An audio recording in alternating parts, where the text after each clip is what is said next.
और चूंकि किसान आंदोलन हुआ है और किसान आंदोलन एक बड़ा मुद्दा है, अभी जो हमने आपको सर्वे थोड़ी देर पहले दिखाया उसमें 22% लोग किसान आंदोलन को मुद्दा मानते हैं। और उस बैकड्रॉप में राष्ट्रीय लोकदल और समाजवादी पार्टी के गठबंधन के बाद क्या स्थिति रह सकती है पश्चिमी उत्तर प्रदेश में, आइए इस पर चर्चा करते हैं। और रोहित सावल हमारे संपादक इस वक्त हमारे साथ बने हुए हैं।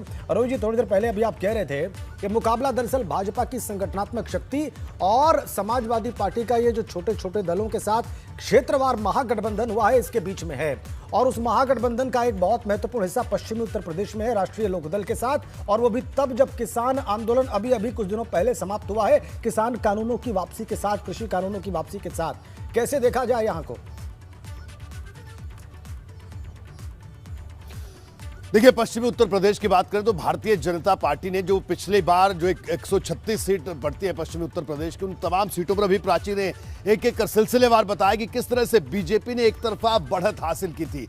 लेकिन इस बार ये बढ़त ही बीजेपी के लिए सबसे बड़ी चुनौती है, क्योंकि देखिए बीजेपी को रिटेन करनी है वो सीटें, जो बढ़त थी उसको बरकरार रखना है। बाकी जो अगर हम बात करें, चाहे समाजवादी पार्टी की बात करें, बसपा की बात करें, आरएलडी की बात करें, ये तो जो भी हासिल करेंगे इनके लिए वो पाने वाली स्थिति होगी। लेकिन हाँ, इतना जरूर है कि इस बार पश्चिमी उत्तर प्रदेश का समीकरण अलग हो चुका है। देखिए, बहुत सारे लोग ये कहते हैं, बहुत सारे राजनीति के पंडित ये कहते हैं कि साहब आरएलडी ने तो आरएलडी, सपा, बसपा इन सब लोगों ने एक साथ मिलकर भी देख लिया, तब भी क्या कर पाए। लेकिन देखिए, इस छोटी सी बात है, इस बात को ध्यान रखना होगा कि किसान आंदोलन के बाद पश्चिमी उत्तर प्रदेश का माहौल थोड़ा सा बदला है। हालांकि एक बात और जोड़ता हूं, जब किसान कानून जो वापस ले लिए गए, कृषि कानून तीनों, उसके बाद जो थोड़ी नाराजगी थी पश्चिमी उत्तर प्रदेश में भारतीय जनता पार्टी से, वो कम हुई है, इस बात में भी कोई शक नहीं है।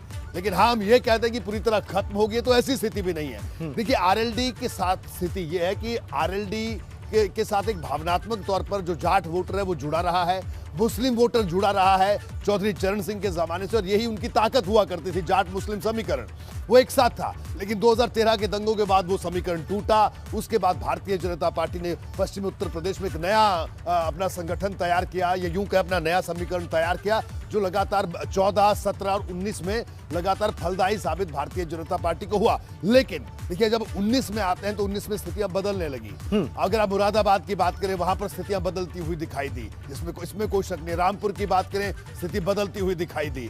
तो ऐसी कई सीटें थी जहां पर सीधे तौर पर चुनौती भी मिली भारतीय जनता पार्टी को। ऐसे में इस बार सबसे ज्यादा चुनौती पश्चिमी उत्तर प्रदेश में ही है, क्योंकि जयंत चौधरी और अखिलेश का मिलना, देखिए बसपा और सपा का मिलना, मैं एक बार फिर से इस बात को बताता हूं कि उसमें गठबंधन तो था, यानी ऊपर से तो गठबंधन था, लेकिन कार्यकर्ताओं के बीच जो जमीन की केमिस्ट्री थी वो नहीं थी।